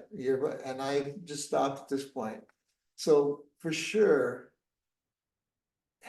For sure, in my mind, when I see this, for the next 4 years, you cannot take on any new project, and it's really 5. Because you see, you have these negatives coming every year, you wanna get eventually out of that. To get out of that, you need 1 more year of not paying a bond. Oh, Yeah. that's it right there. Because you're 44,000, and that finally clears that last one at 30. So what I'm getting at is you got from this point forward, or actually January 1, you got 5 years that you cannot do any new things without new revenue sources Okay, in the general fund. And I'm happy, if you want to debate me on it at any point, that's fine, and shoot me up or whatever, that's fine. But this is my best effort with rough numbers we have so far, yeah, to tell you, to try to give you a vision. Okay, you'll notice I have a column called IDD loan Right, and water fund loan. yeah, that. You could not pay them back at this point. I'll talk to Travis, but and the board too at the regular meeting, but my recommendation is to find out what your legal obligations and can you defer that 5 years out. right, Okay? You're only, in my mind, you only got 2 choices, either defer it out. Well, 3, you could pay a couple hundred a month or something towards it, but it's insignificant. You could defer it. Or you could not pay it at all. The not paying at all, though, you need to really check, because that basically blows. Even in Larry's own writing to Department of Health, there was 166K there in the IDD fund. right, At some point, I want to say, when was that? I think it was 2018, yeah. 2018. And now there's like 30 some. right, That's the decision you, the board's gonna have to wrestle with, but but even if you don't pay, and even if you decide to, so to speak, write it off, which I don't think you. I don't think. Yeah, I understand, but I'm giving you the option, doesn't mean the options, Right, no, I get it. you just need to see it and then make the decision so that you're making the decision in public and, moving forward. Yeah. All I'm saying is you can, at least for the general fund, you cannot touch any other projects, and any of these grants we get on projects. You gotta remember, it ties up time and manpower on, Yeah. and so even if you think you got it, it's like the Oyster House, I'm concerned about it because it's basically another asset that has capital facilities requirements. In yeah, time, that's true, not immediately, but in time. right, All I can say is, the next 5 years, you cannot do diddly. Unless there's some new revenue source or some new, that's basically. We would have to have grant funds or something of that nature to get us an opportunity with basis. For us to even be able to make any decisions that way, one way or another, and there are ways, I mean. But that really has to be really run out, because the port does not have the latitude, or I believe, in my opinion, to miss on that one. Like, for example, what happened with the Ogren property, where we thought we were paying market value and the grant was for appraised, as I understand. Right, We cannot afford any of those kind of yeah. boo-boos. no, I agree, it's not worth the risk, as we move back onto solid ground. Right, My whole precedence is to finish what we started. I hear you, but that's why, one of the many reasons why I'm concerned about the Sweetwater, because I look at the kayak park. Mhm. The kayak park, to me, the kayak park is the kayak park, and it's an expense, okay? Yeah, But the Sweetwater Park is not the Sweetwater Park, from the standpoint of yeah. we're going forward. Right. And not that the county has money and not that others don't have money either, but I'm just saying, there is no room here. And then at some point, we have to start thinking about, you can't get grant for, replacing of everything. That's right. I mean, we have a kayak park, we have an Allyn park, we have an administration, this building, we have, painting and things like that, or, and not so much painting, but things like that are, more strategic in nature. More capital facilities, you have an oyster house. So anyway, that is my, and the ports, gotta look at everything here from a risk point of view, from, here out. I've said this before, you don't wanna spend the extra legal, but at the same time, you really gotta be on top of that. From the standpoint of, just like, the issue of refunding the funds. I don't wanna make that recommendation, but at the same time, if there's, we don't wanna set a precedence that's costing the ports thousands later. Okay. So now switching to the water fund. I don't have as much detail on that yet, but things are at least in the black. We're getting things squared away and I think, although I've not worked in all detail because the reports I got, the reports you saw at the last general meeting that had kind of showing what had been spent and then the time frame coming up.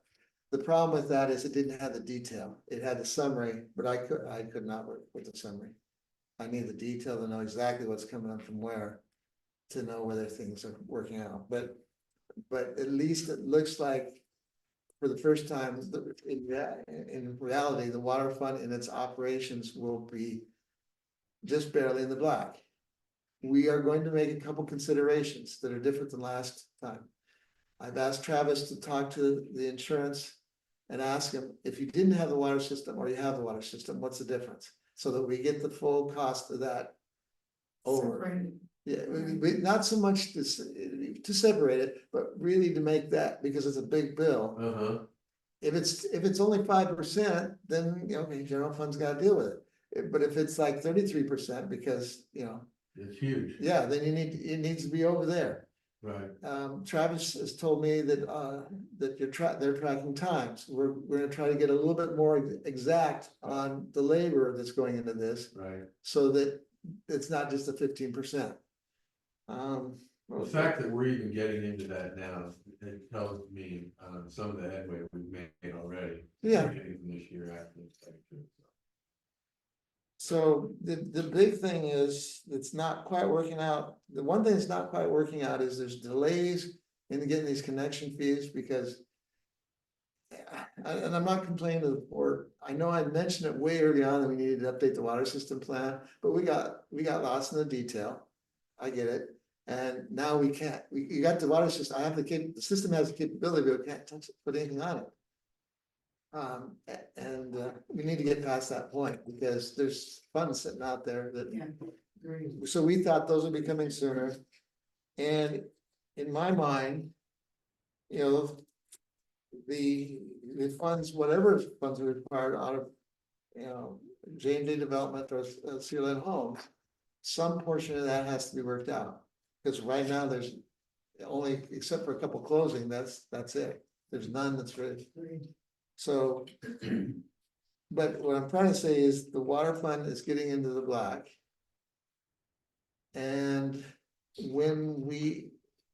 and I will address the rates as I think it was either last workshop. Remember I produced a chart of what the assets, basically, how much pipe, how many valves, how many, tank in the life, and what that is. And basically what that means is if you're going to try to set that money aside, about $19 of the fee that you charge for water is related to capital facilities support out into the future. Yeah.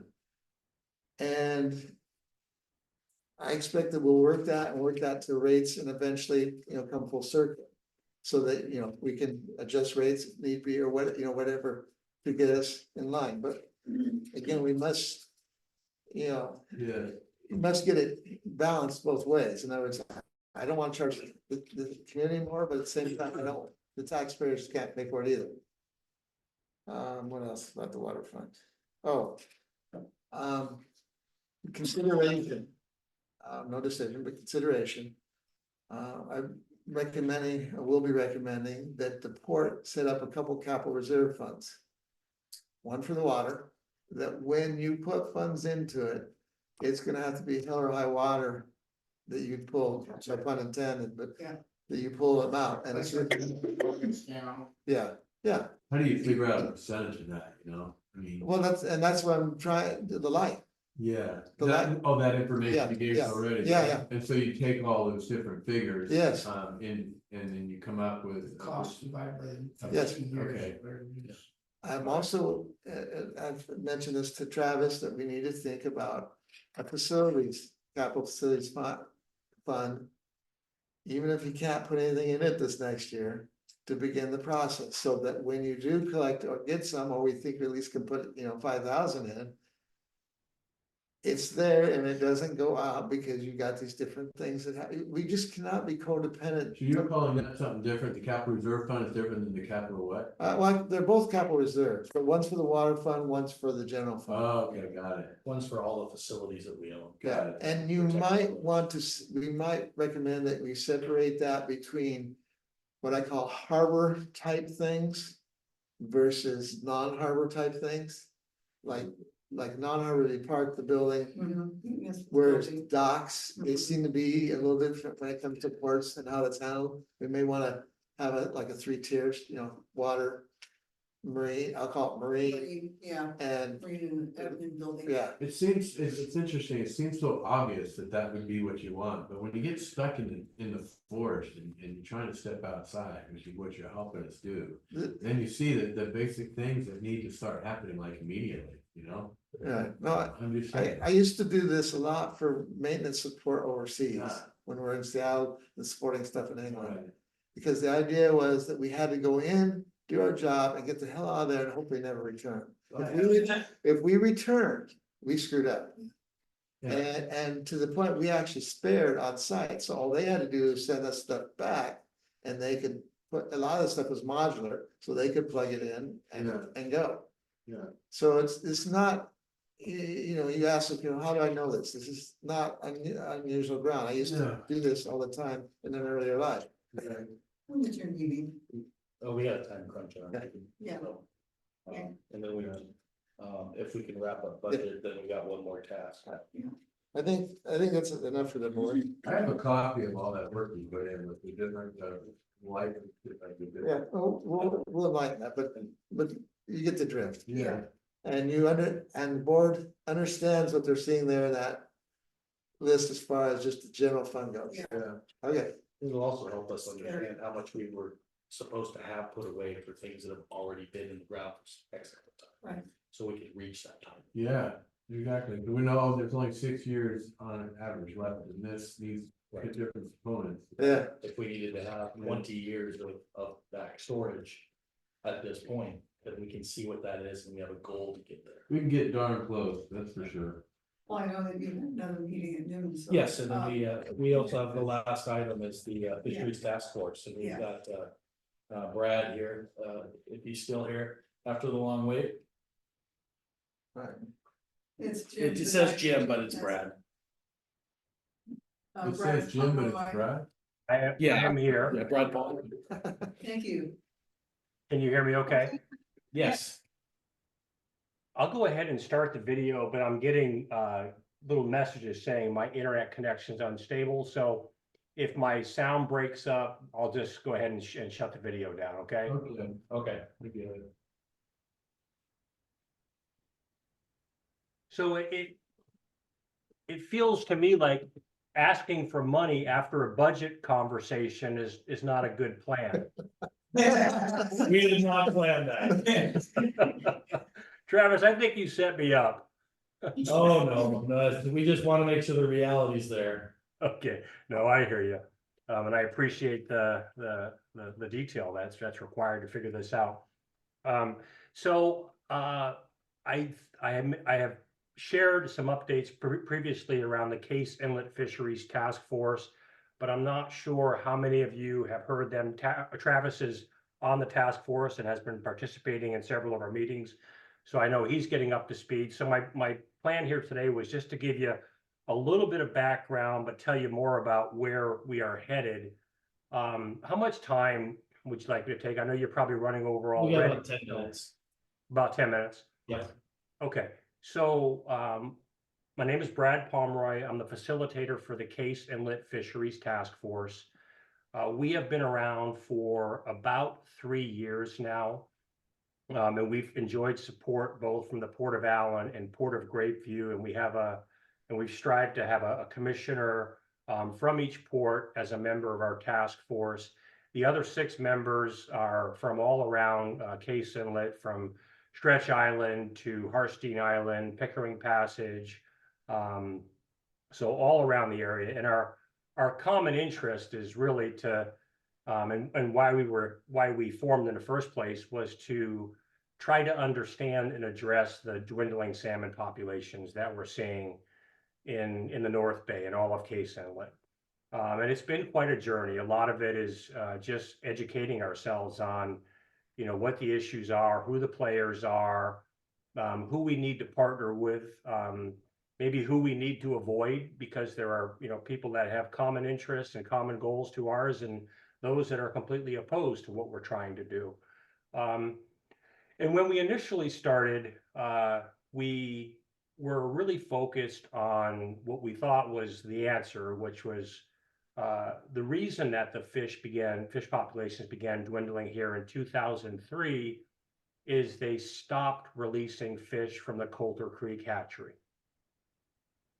And so we thought, well, easy enough, just start releasing fish there again. Well, you know that this is not easy when you have all kinds of factors into play: Endangered Species Act, the Squaxin Tribe, the Department of Fish and Wildlife.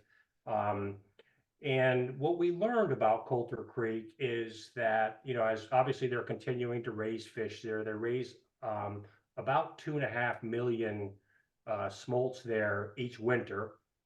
And 100% of those fish go to the Deschutes River, which is down in Tumwater, and they are released there.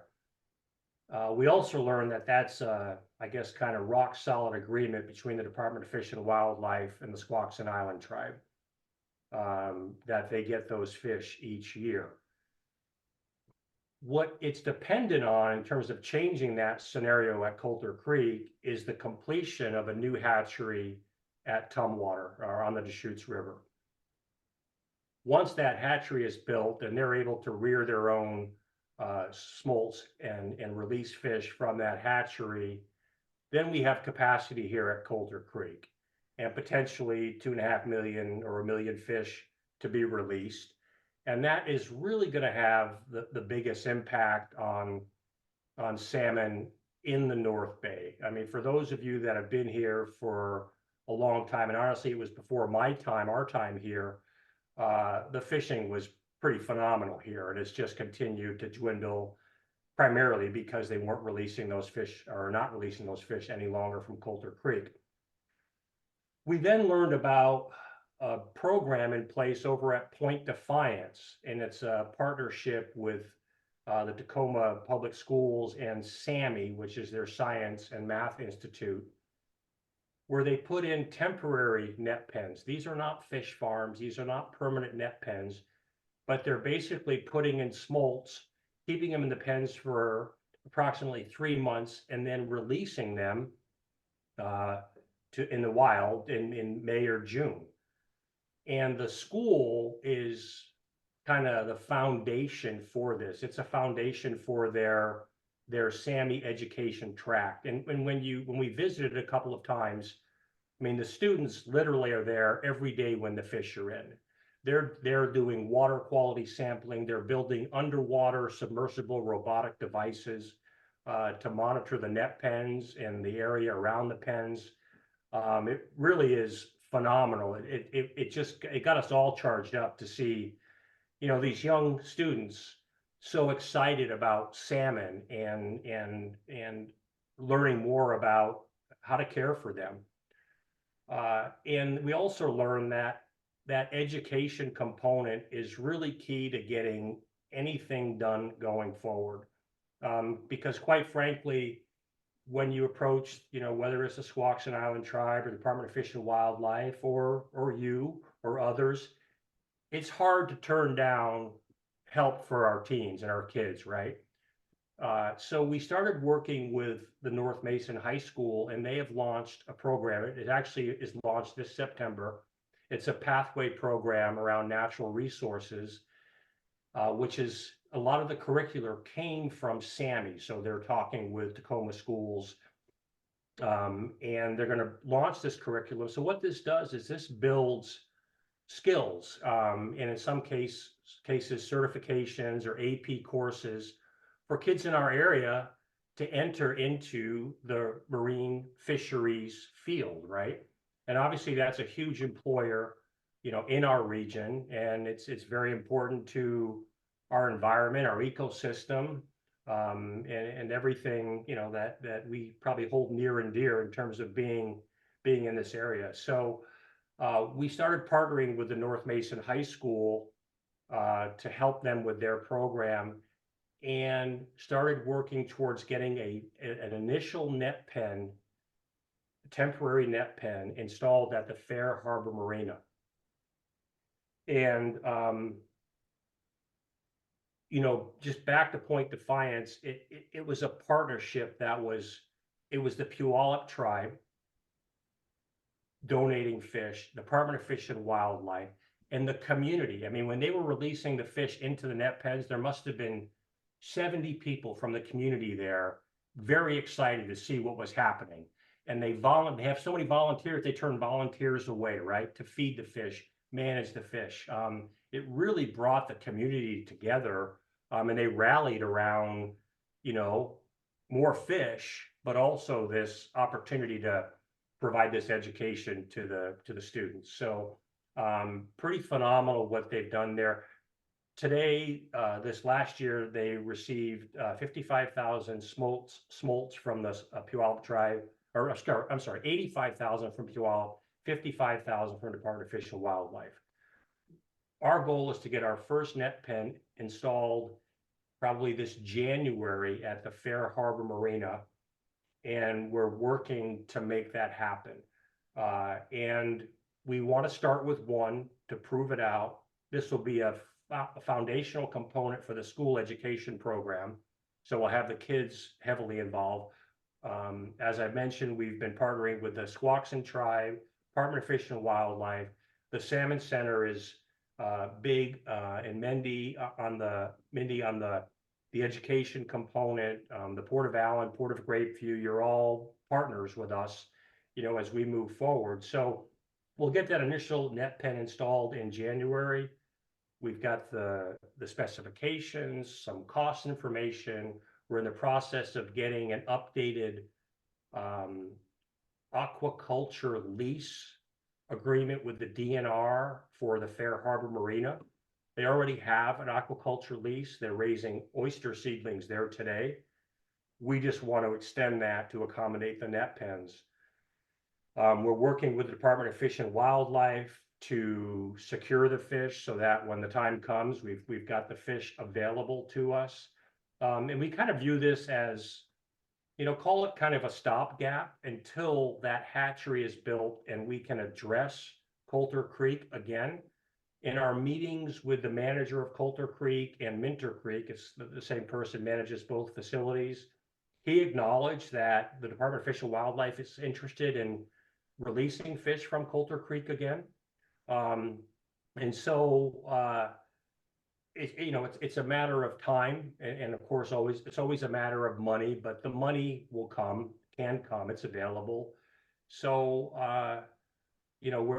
we're pleased to hear that they're thinking about that, and this is all in response to Governor Inslee's request to, I think it was to double the population of Chinook salmon in Puget Sound that's available to the southern resident killer whale. And when we think about Coulter Creek and the North Bay, what better place to release fish to benefit everybody, right? I mean, we call it the Great Salmon Highway. Those fish go, as you know, all the way through Olympia, Tacoma, Seattle, up north. I mean, when you talk about opportunities for whales or, you know, tribes or recreational fishermen, I mean, it doesn't get any better in our eyes in terms of, you know, the opportunities that releasing fish here provides. So, so Brad, that- I'm sorry to interrupt Yes, you, go but ahead. we have another meeting that's gonna come up in like 5 minutes. Yep. So can we kind of wrap this up? We can. So that's kind of where we're at. That's where we're heading. In terms of ongoing support from the Port of Allyn. In the past, you've been supporting us by paying half of our website annual fee, which is probably about $120 for the port. We have a meeting, we're working towards a joint meeting with the commissioners from the Port of Allyn, Port of Great View. Travis and Mike Blaisdell and I are going to talk on Friday to, you know, kind of talk about what that meeting could look like and when that could happen.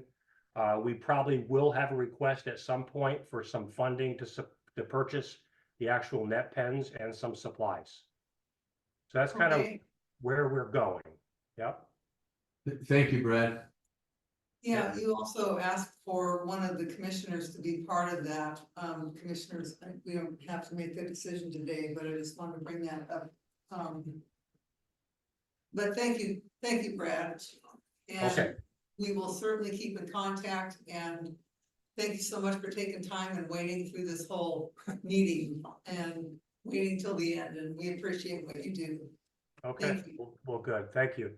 All right. Thank Bye. you. Okay, we have to move forward, another meeting, so meeting will be adjourned. Thank you. Folks.